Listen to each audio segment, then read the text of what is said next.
আসসালামু আলাইকুম। আমন্ত্রণ জানাচ্ছি সর্বশেষ আন্তর্জাতিক সংবাদে। শুরুতেই থাকছে সংবাদ শিরোনাম। নিজের চেহারা আয়নায় দেখুন, বাইডেনকে বললেন এরদোগান। আরবদের উপর বর্ণবাদী নির্যাতন চালাচ্ছে ইসরায়েল। পশ্চিমাদের আগ্রাসী নীতির মোকাবেলায় রাশিয়ার প্রতি সমর্থন দিল সিরিয়া। আমেরিকা ও ন্যাটোর উস্কানি সামরিক উত্তেজনা বাড়াবে, রুশ প্রতিরক্ষা মন্ত্রী। মহামারীর মধ্যেও বাড়ল বিশ্বের সামরিক ব্যয়। করোনা ইস্যুতে মোদি ও বাইডেনের ফোন আলাপ। নাইজেরিয়ায় জঙ্গি হামলায় 30 সেনার মৃত্যু।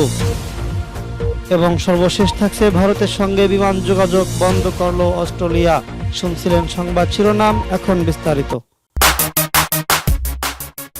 আরবদের উপর বর্ণবাদী নির্যাতন চালাচ্ছে ইসরায়েল। আন্তর্জাতিক মানবাধিকার সংস্থা হিউম্যান রাইটস ওয়াচ বলছে, ইসরায়েল তার রাষ্ট্রের মধ্যে এবং অধিকৃত ফিলিস্তিনি ভূখণ্ডে আরবদের উপর রাষ্ট্রীয়ভাবে বর্ণবাদ প্রয়োগ করছে এবং নির্যাতন চালাচ্ছে। সংস্থাটির নতুন এক রিপোর্টে ইহুদিবাদী ইসরায়েলের আচরণকে মানবতার বিরুদ্ধে অপরাধ হিসেবে গণ্য করা হয়। এতে বলা হয়, ইসরায়েল একটি নীতিমালা গ্রহণ করেছে যেখানে তার নাগরিক হলেও ফিলিস্তিনিদের উপর ইহুদিদের প্রাধান্য দেওয়া হয়েছে। রাষ্ট্র যখন আনুষ্ঠানিকভাবে জাতিগত বিভেদকে অনুমোদন করে তা বর্ণবাদ হিসেবে বিবেচিত হয় এবং একে মানবতার বিরুদ্ধে অপরাধ হিসেবে গণ্য করা হয়। হিউম্যান রাইটস ওয়াচ 213 পৃষ্ঠার ওই রিপোর্ট তুলে ধরেছে। তাতে বলা হয়েছে কিভাবে সুপরিকল্পিতভাবে ইসরায়েল দখলকৃত ভূখণ্ডের ফিলিস্তিনিদের উপর নানা ধরনের নির্যাতন চালাচ্ছে।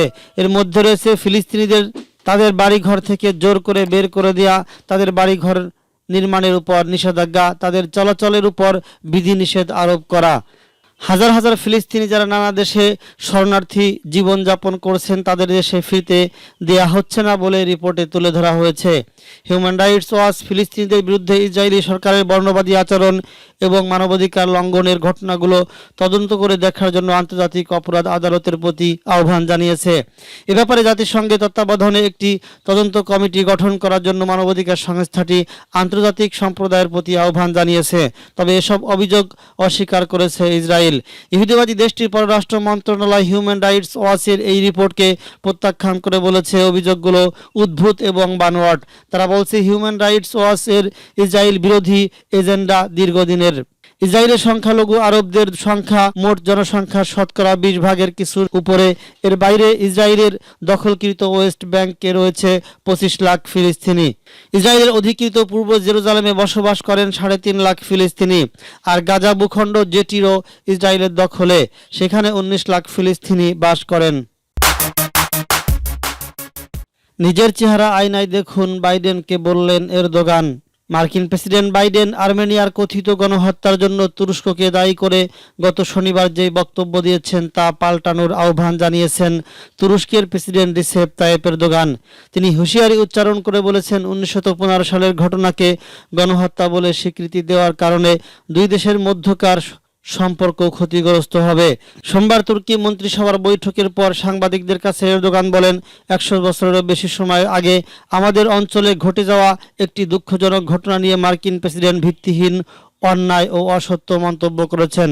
আমি আশা করি যত তাড়াতাড়ি সম্ভব মার্কিন প্রেসিডেন্ট তার এই বক্তব্য থেকে সরে আসবেন। তুর্কি প্রেসিডেন্ট বলেন, আমেরিকার এই পদক্ষেপে দ্বিপক্ষীয় সম্পর্ক ক্ষতিগ্রস্ত হবে। একই সঙ্গে তিনি আমেরিকাকে নিজের চেহারা আয়নায় দেখার পরামর্শ দিয়েছেন। এরদোগান বলেন, যদি আপনারা এই ঘটনাকে গণহত্যা বলেন তাহলে আয়নায় আপনাদের নিজের চেহারা দেখার প্রয়োজন। আমেরিকা আদিবাসীদের উপর কি ঘটেছে তাতেই সবকিছু পরিষ্কার হবে। আমি বিস্তারিত বলতে চাই না। গত শনিবার বাইডেন বলেন, মেডর্স ইয়েগহার্নে নিহতদের প্রতি আমরা সম্মান জানাই। সেখানে যে বীভৎস ঘটনা ঘটেছে তা কখনো ইতিহাস থেকে মুছে যাবে না। বাইডেনই প্রথম আমেরিকার প্রেসিডেন্ট হিসেবে আর্মেনিয়ার হত্যাকাণ্ডকে গণহত্যা বলে আনুষ্ঠানিক স্বীকৃতি দিল। পশ্চিমাদের আগ্রাসী নীতির মোকাবেলায় রাশিয়ার প্রতি সমর্থন দিল সিরিয়া। সিরিয়ার প্রেসিডেন্ট বাশার আল আসাদ বলেছেন, মার্কিন নেতৃত্বাধীন ন্যাটো সামরিক জোট ও পশ্চিমা দেশগুলো বিশেষ করে ইউক্রেন অঞ্চলে যে আগ্রাসী নীতি নিয়ে এগুচ্ছে তা রুখে দিতে রাশিয়ার প্রচেষ্টার প্রতি সমর্থন দিচ্ছে দামেস্কো। সোমবার রাশিয়ার প্রেসিডেন্ট ভ্লাদিমির পুতিনের সাথে এক টেলিফোন আলাপে সিরিয়ার প্রেসিডেন্ট বাশার আল আসাদ এই সমর্থন ঘোষণা করেন। সিরিয়ার রাষ্ট্রীয় বার্তা সংস্থা সানা এ খবর দিয়েছে। তিনি বলেন, পশ্চিমা দেশগুলো বিশ্বকে উত্তেজনাকর পরিস্থিতির দিকে নিয়ে যাচ্ছে যা মোকাবেলা করছে রাশিয়া। আমরা রুশ সরকারের এই প্রচেষ্টার প্রতি সমর্থন জানাই। প্রেসিডেন্ট বাশার আল আসাদ বলেন, আন্তর্জাতিক অঙ্গনে রাশিয়া যে গুরুত্বপূর্ণ ফলপ্রসূ ভূমিকা রেখে চলেছে, যার কারণে পুরো বিশ্বে স্থিতিশীলতা ফিরে আসতে পারে, তা নস্যাৎ করতে পশ্চিমা দেশগুলো তৎপরতা চালাচ্ছে। ইউক্রেন ইস্যুতে রাশিয়া ও পশ্চিমা দেশগুলো দীর্ঘদিন ধরে অনেকটা মুখোমুখি অবস্থানে রয়েছেন। গতকালের ফোন আলাপে দুই নেতা দ্বিপক্ষীয় সম্পর্ক, বিশেষ করে বাণিজ্য ও অর্থনীতির বিভিন্ন দিক নিয়ে এবং করোনা ভাইরাসের বিরুদ্ধে লড়াই নিয়ে আলোচনা করেন। এ সময় প্রেসিডেন্ট বাশার আল আসাদ তার দেশকে করোনা টিকা সরবরাহ করার জন্য রাশিয়ার প্রতি কৃতজ্ঞতা জানান। ন্যাটো ও আমেরিকার উস্কানি সামরিক উত্তেজনা বাড়াবে বলছে রুশ প্রতিরক্ষা মন্ত্রী। রাশিয়ার প্রতিরক্ষা মন্ত্রী সের্গেই শুইগু তার দেশের সঙ্গে ইউক্রেন সীমান্তে আমেরিকা ও ন্যাটো জোটের উস্কানিমূলক তৎপরতার তীব্র সমালোচনা করে বলেছেন, এই তৎপরতার ফলে ইউরোপে সামরিক উত্তেজনা বাড়বে।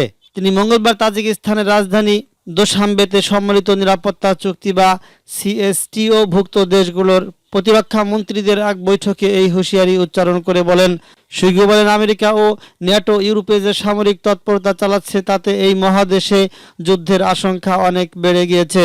রুশ প্রতিরক্ষা মন্ত্রী বলেন, ইউক্রেনে জাতীয়তাবাদী চেতনা উস্কে দেওয়া হচ্ছে, যা রুশ সীমান্তবর্তী পূর্ব ইউক্রেনের সশস্ত্র সংঘর্ষের আশঙ্কা বাড়িয়ে দিচ্ছে।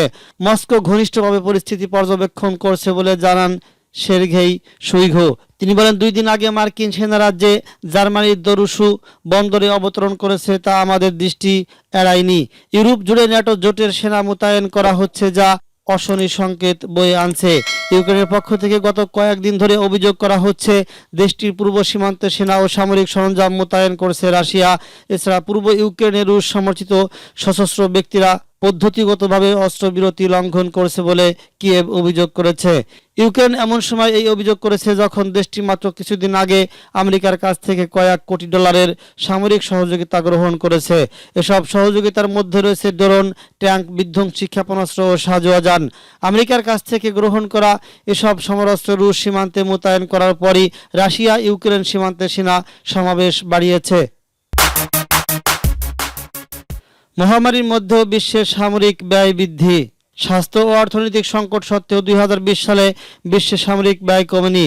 সুইডিশ গবেষণা প্রতিষ্ঠান স্টকহোম ইন্টারন্যাশনাল রিসার্চ ইনস্টিটিউট প্রকাশিত এক প্রতিবেদনে এই তথ্য উঠে এসেছে। 2020 সালে সামরিক খাতের দেশগুলো প্রায় 2 লাখ কোটি ডলার খরচ করেছে, যার আগে বছরের চেয়ে 2.6% বেশি। সামরিক ব্যয়ের শীর্ষ 5টি দেশ যুক্তরাষ্ট্র, চীন, ভারত, রাশিয়া ও ব্রিটেন। গোটা বিশ্বে মোট সামরিক ব্যয়ের 62% ব্যয় করেছে এই দেশগুলো। বলা হয়েছে, মহামারী 2020 সালে সামরিক ব্যয়ে তেমন গুরুত্ব কোনো প্রভাব ফেলতে পারেনি। এটি এখন দেখার বিষয় মহামারীর দ্বিতীয় বছরেও দেশগুলো এই পর্যায়ে ব্যয় অব্যাহত রাখে কিনা। অবশ্য কিছু ব্যতিক্রমী চিত্র দেখা গিয়েছে। চিলি, দক্ষিণ কোরিয়ার মতো কয়েকটি দেশ সামরিক বাজেটের অর্থের কিছু অংশ মহামারী মোকাবেলায় ব্যয় করেছে। ব্রাজিল, রাশিয়া সহ কয়েকটি দেশ প্রাথমিক পরিকল্পনার চেয়ে সামরিক ব্যয় কমিয়েছে। অন্যদিকে 4.4% ব্যয় বাড়িয়েছে যুক্তরাষ্ট্র আর চীন। 7 বছর কমার পর ডোনাল্ড ট্রাম্পের অধীনে টানা 3 বছর সামরিক ব্যয় বাড়িয়েছে যুক্তরাষ্ট্র। 2020 সালে এই খাতে তাদের খরচের পরিমাণ ছিল 77,800 কোটি ডলার। গোটা বিশ্বের সামরিক ব্যয়ের 39% একাই করেছে দেশটি। নেটো দেশগুলোর মধ্যে 2020 সালে জার্মানি 5,280 কোটি ডলার খরচ করেছে। এবছর ইউরোপের দেশটি ব্যয় বাড়িয়েছে 5%-এর বেশি। বিশ্বের সামরিক ব্যয়ে জার্মানির অবস্থান 7ম। করোনা ইস্যুতে নরেন্দ্র মোদী ও বাইডেনের ফোন আলাপ। মহামারী করোনা ভাইরাস মোকাবেলায় ভারত এবং যুক্তরাষ্ট্র যৌথভাবে লড়াই করবে। ভারতীয় প্রধানমন্ত্রী নরেন্দ্র মোদীর সঙ্গে ফোনের আলাপে এমন বার্তাই দিয়েছেন মার্কিন প্রেসিডেন্ট বাইডেন। ফোন আলাপের পর হোয়াইট হাউস থেকে প্রকাশিত এক বিবৃতিতে খবরটি জানানো হয়। আমেরিকার মতোই করোনার ধাক্কায় ভারতের পরিস্থিতি বেসামাল। এর মধ্যে সোমবার 26 এপ্রিল রাতে নরেন্দ্র মোদীকে সহযোগিতার আশ্বাস দিয়েছেন বাইডেন। দুই দেশের শীর্ষ নেতার মধ্যে আলোচনায় ভারতের কোভিড-19 আক্রান্ত রোগীরা যে শোচনীয় অবস্থায় রয়েছেন তা নিয়েও কথা হয়েছে বলে জানিয়েছে হোয়াইট হাউস। এর আগে করোনা টিকার কাঁচামাল সরবরাহ করার ব্যাপারে ভারতকে রবিবার 25 এপ্রিল আশ্বাস দিয়েছিল বাইডেন প্রশাসন। তার একদিন পর সোমবার মার্কিন প্রেসিডেন্ট জানিয়েছেন করোনা রোগীদের চিকিৎসায় আপৎকালীন সহযোগিতাও করবে তার প্রশাসন। করোনার দ্বিতীয় ঢেউয়ে ভারতে রোগীর চিকিৎসায় চরম অক্সিজেনের সংকট দেখা দিয়েছে দিল্লি, মহারাষ্ট্র, কর্ণাটক সহ দেশটির একাধিক রাজ্যে। হাসপাতালে বেড অপ্রতুল হয়ে পড়েছে। দেশটিতে প্রতিদিনই আক্রান্ত ও মৃত্যুর নতুন নতুন রেকর্ড হচ্ছে। নাইজেরিয়ায় জঙ্গি হামলায় 30 সেনার মৃত্যু। পশ্চিম আফ্রিকার দেশ নাইজেরিয়ার উত্তর পূর্বাঞ্চলীয় বর্নো রাজ্যের সামরিক বাহিনীর একটি ঘাঁটিতে জঙ্গিদের অতর্কিত হামলায় কমপক্ষে 30 জন সেনা সদস্যের প্রাণহানি ঘটেছে। হামলাকারীরা আইএস জঙ্গি গোষ্ঠীর আঞ্চলিক অঙ্গ সংগঠনের সদস্য বলে ধারণা করা হচ্ছে।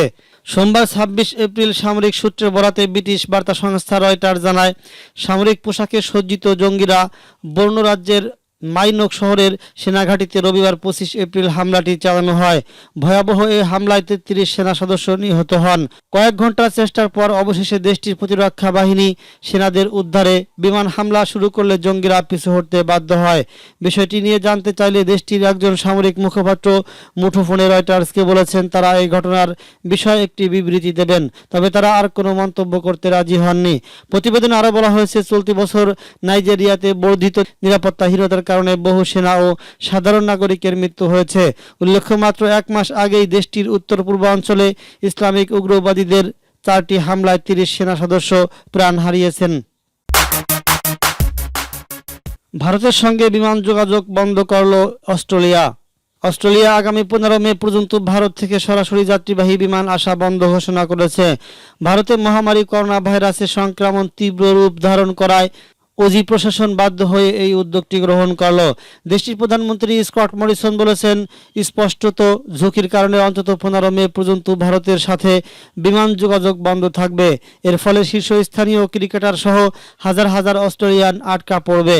ভারতীয় সংবাদ মাধ্যম এনডিটিভি বরাতে জানায়, দেশটিতে গত 24 ঘন্টায় 3,23,000-এর বেশি মানুষের দেহে মহামারী করোনা ভাইরাসের উপস্থিতি পাওয়া গিয়েছে। এ নিয়ে টানা 6ষ্ঠ দিন দেশটিতে 3 লাখের বেশি সংক্রমণের সাক্ষী হলো। জানা যায়, এর আগের দিনের তুলনায় গতকাল সংক্রমণ 8.4% কম। এ সময় মৃত্যু হয়েছে 2,771 জনের, যা আগের দিনের 2,891 থেকে কম।